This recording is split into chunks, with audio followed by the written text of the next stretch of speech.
இன்றைய வேதவாக்கு ஆரோக்கியம். மல்கிய 4ஆம் அதிகாரம் 2வது வசனம். அதன் செட்டைகளின் கீழ் ஆரோக்கியம் இருக்கும், நீங்கள் வெளியே புறப்பட்டு போய் கொழுத்த கன்றுகளைப் போல வளருவீர்கள் என்று வசனம் சொல்கிறது. செட்டைகளின் கீழ் ஆரோக்கியம் இருப்பதை சுட்டி காட்டும்படி கர்த்தர் நம்முடைய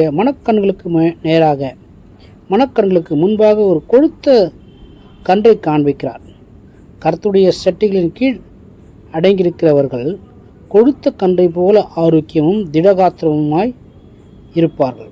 அதை அவர்கள் பெற்றுக்கொள்வார்கள். மேலும் உன்னதமானவருடைய மறைவில் இருக்கிறவன் சர்வ வல்லவருடைய நிலையில் தங்கியிருக்கிறவர்கள் புறப்பட்டு போகும்போது சந்தோஷத்தோடே மகிழ்ச்சியோடே கன்றுக்குட்டிகளைப் போல துள்ளி குதித்து செல்வார்கள். உன்னதமானவருடைய மறைவில் இருக்கிறவர்கள். அதிகாலை ஜெப நேரங்கள் என்பது கர்த்தரின் கரங்கள் நம்மை அணைக்கின்ற நேரங்களாயிருக்கின்றன. அதிகாலையில் ஜெபித்துவிட்டு ஒரு நாளை தூங்கும்போது ஒரு தெய்வீக சுகமும் ஆரோக்கியமும் பலனும் நம்மை சூழ்ந்து கொள்கிறது. அந்த நாளை சந்தித்த பிறகுதான் சத்ருவை மேற்கொள்ள பலன் கிடைக்கிறது. சத்ருவானும் அந்த நாளிலே நம்மை மேற்கொள்ளவே முடியாது. வல்லமில்ல கர்த்தர் நமக்கு பாதுகாப்பு தருகிறார். மோசே இஸ்ரவேல் ஜனங்களை வனாந்திரத்தில் வழிநடத்தின போது ஒரு பெரிய செட்டையிலே மேகஸ்தம்பங்கள் அவர்களை மூடியிருந்தது. ஆகவே வனாந்திர வெளியில் அகோரம் அவர்களுக்கு தெரியவில்லை. வனாந்திர வெளியில் இருக்கக்கூடியதான அகோரம் அவர்களுக்கு தெரியாமல் அவர்கள் நடந்தார். பகலில் பறக்கும் அம்பு ஆனாலும் இருளில் நடமாடும் கொலை நோய் ஆனாலும் அவர்களை தாக்க முடியவில்லை. அவர்கள் காண்டாமிருகத்தைப் போல பலம் கொண்டவர்களும் இஸ்ரவேலிலே பலவான்களுமாய் ஒவ்வொருவனும் இருந்தான். பலவீனர்கள் ஒருவருமே இல்லை. மோசையை குறித்து வேதம் சொல்லுகிறது. என்ன சாட்சி கொடுக்கிறது என்று சொன்னால், மோசேக்கு 120 வயதாகியும் அவருடைய கண்கள் மங்கவும் இல்லை, கால்கள் தள்ளாடவும் இல்லை. பகலிலே தேவனுடைய செட்டைகளாக மேகஸ்தம்பங்களுக்கும் இரவிலே தேவனுடைய செட்டைகளாக அக்னி ஸ்தம்பங்களுக்குள்ளும் இஸ்ரவேல் புத்திரரை வழிநடத்தி சென்றார்.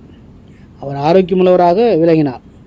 இன்றைய உலக வாழ்க்கையில் பல வாலிபர்கள் பலவீனத்தோடு கூட திறனற்று தள்ளாடி கொண்டிருப்பதை பார்க்கிறோம்.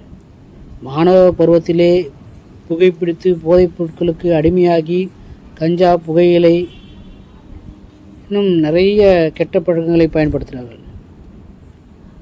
தள்ளாடிக்கொண்டே இருக்கிறார்கள். ஆம், கர்த்தருடைய செட்டைகளுக்கு வெளியே ஆரோக்கியம் இருப்பதில்லை. வெளியே வியாதிகளும் துன்பங்களுமே நடமாடுகின்றன. அப்படிப்பட்டவர்களுக்கு மருத்துவமனையும் மாத்திரைகளுமே செட்டைகள். சினிமா நடிகராயிருந்துவிட்டு பின்னர் கர்த்தரண்டி வந்த சகோதரர் ஏவிஎம் ராஜன் அவர்கள் தன்னுடைய சாட்சியிலே ஒரு முறை இவ்வாறு குறிப்பிடுகிறார். நான் பயங்கரமான நோயினால் தாக்கப்பட்டு நடைப்பிணமாக நடக்கவே முடியாமல் இருந்தேன். மருத்துவர்களால் என்னை குணமாக்க முடியவில்லை. மருத்துவர்களும் மருந்துக்களும் என்னை கைவிட்டன. அப்பொழுதுதான் இயேசுவின் செட்டைகளின் மறைவிடத்திற்கு குறித்து கேள்விப்பட்டேன், அறிந்து கொண்டேன். அவரண்டி ஓடி வந்தேன். கர்த்தர் என் அக்கிரமங்களை எல்லாம் மன்னித்து என் நோய்களை எல்லாம் குணமாக்கினாரே. இன்றைக்கு கர்த்தருடைய பணியை முழு பலத்தோடு செய்து வருகிறேன். தேவ பிள்ளைகளே, என்றைக்கு அவர் என்னை பலப்படுத்தினாரோ அன்றிலிருந்து கர்த்தர் உங்களுக்கும் அற்புதம் செய்வார். எனக்கு செய்த அற்புதம் உங்களுக்கும் அவர் நிச்சயம் செய்வார். நோய்களை நீக்கி ஆரோக்கியமும் தந்துள்ளுவார். நான் உனக்கு ஆரோக்கியம் வரப்பண்ணி உன் காயங்களை ஆற்றுவேன் என்று கர்த்தர் சொல்கிறார். எரேமியா 30:17 வாசிக்கிறோம். ஆகினாலே நமக்காகவே கர்த்தர் நம்மத்திலே வந்து நம்மை ஆரோக்கியப்படுத்த, சுகப்படுத்த, பலப்படுத்த காத்து கொண்டிருக்கிறார். நாம் செய்ய வேண்டியதெல்லாம் அவர் சட்டையில் நிழலே வந்து தங்க வேண்டியது மாத்திரமே.